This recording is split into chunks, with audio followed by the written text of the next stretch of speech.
Back in March 2020, I went on what was supposed to be a mere 2-week holiday. And then the year decided to go completely insane, and I didn't see my house, or more importantly, my beloved wall for 7 good months. But dear friends and loved ones, I'm finally back. And now I can say with my full chest, my name is Tamara, and you are now watching The Yellow Wall!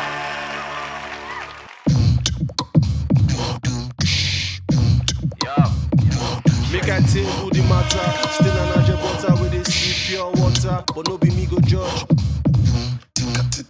So for the first time in a long time, 2020 isn't trying to kill everyone. At least not right now, Sha. By the time you're actually watching this, who knows what the hell might have happened. But I refuse to worry about later because right now, life is okay and good people are winning. The iconic Majimba O of Instagram, aka Elsa Majimba and her iPhone 6, won the E-People's Choice African Social Media Star Award. Joe Biden won the US election and kicked that orange bag of hate out of his job. And of course, Kamala Harris also won as she became not only the first Black and Asian Vice President of the United States, but also the first female VP. If you know me and you know this show, then you know this news gave me so much joy. The idea of Melania Trump packing her bags and preparing to write a tell-all book about her time in captivity also fills me with joy, but that's another matter. It's a bit troubling that so many people voted for Trump in all his sexist, racist, homophobic glory, but he shall lost, so I'm trying to focus on the positives because life is okay and good people won. Meanwhile, here in Nigeria, life isn't really quite okay and good people are having their passports seized and their basic rights giggled at. In fact, the Lagos State Police Command recently put out a statement straight up saying nobody should protest again or to prison you go. This country is really in the sunken place. America too was in the dustbin, but they managed to fix up and change leadership. They finally had the good sense to put a woman amongst the big boys. You guys already know how ready I am for a female VP or even president self in this Nigeria. But Nigerians will just collapse at the very idea. Even if it was somebody 3 times as qualified as Kamala Harris, they will still be there asking unfocused questions. Which brings me to today's topic, what if Kamala was Nigerian? If Kamala was Nigerian and running for VP here, the first thing people will ask is, what about her husband? Anytime a Nigerian woman makes a major career move or statement, people love to ask this. Chimamanda told you people, we teach girls to value marriage a bit too much. And instead of people to ask for clarity and understanding, this is the stupid nonsense they were asking instead. I've never really understood the meaning of this question. Sometimes I think people mean, what does her husband think about this? To which my swift response in my head is, what is your business? Is he on marriage? Other times, I think they're asking if the person even has a husband, because women who work and kick ass obviously can't have husbands. If Kamala is busy running the country, who will cook and clean at home? The Kamala herself, while campaigning, will probably have to say something about washing her husband's pants, always keeping her husband as her first priority, and she might even have to cook egusi live on camera just to win the votes. Because if not, people might think she's a feminist and not vote for her just out of fear. If Kamala was Nigerian, they would say she's too emotional to run the country. Because obviously, according to Nigerian science, only women feel emotions. Nigerian men only feel hard things like power and anger and beer. If a woman was in charge, she might have actually done something crazy like sympathize with the protesters during NSAS and try to do what they asked. Also, because women are so emotional and sensitive, they tend to try extra hard to keep people happy. And as a public servant, she might actually really come and try to serve the people. Try. Nigerian men already in power might actually burst into tears at the very thoughts. But it won't be emotional tears, though. That's just for women. There won't be tears of power. If Kamala was Nigerian and running for VP, her opposition would have put out numerous reports saying she can't be an official as she's breaking the law and is obviously a lesbian. The opposition won't just say this randomly, they'll have receipts. For one, she's a woman who wants to do a man's job. For 2, she's always wearing pantsuits, never skirts. Heavy lesbian energy. And for 3, she might be a feminist. And according to men and men only, feminists hate men. So obviously, they are all raging lesbians.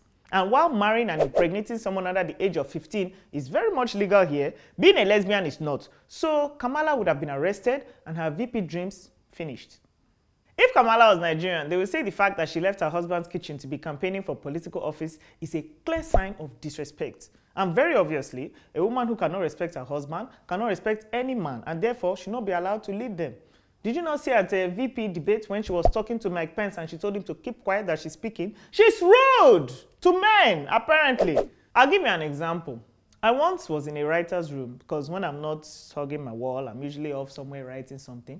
So I was in a writer's room and I got into an argument with a fellow writer, which is normal. He had some ideas, I had better ideas. He was mad, his ideas were stupid, whatever. Everyone agreed with me and he was salty. Boo-hoo for him.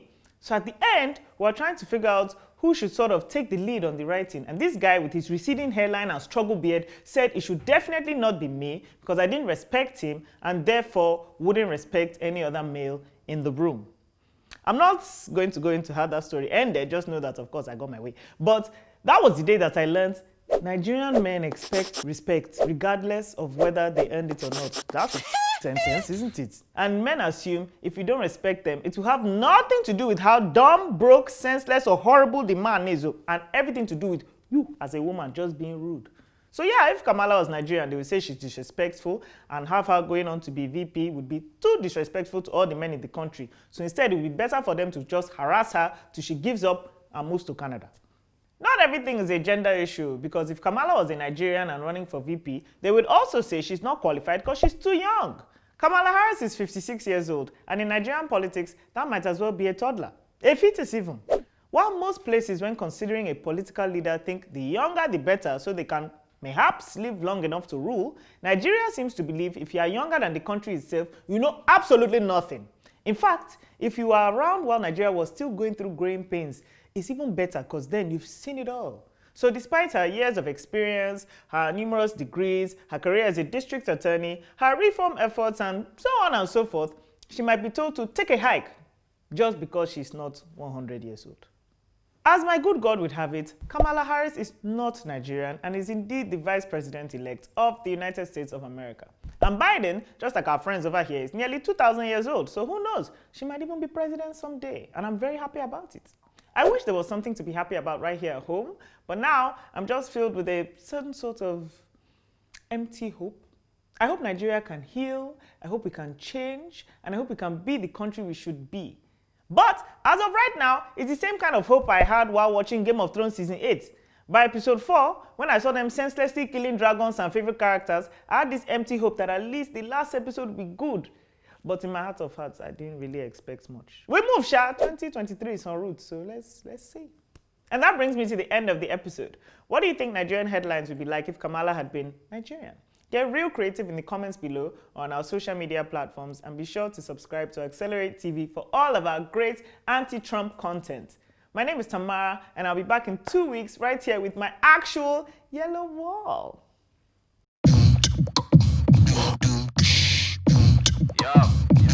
Make I tell you the matter. Still an butter with this pure water, but no be me go judge.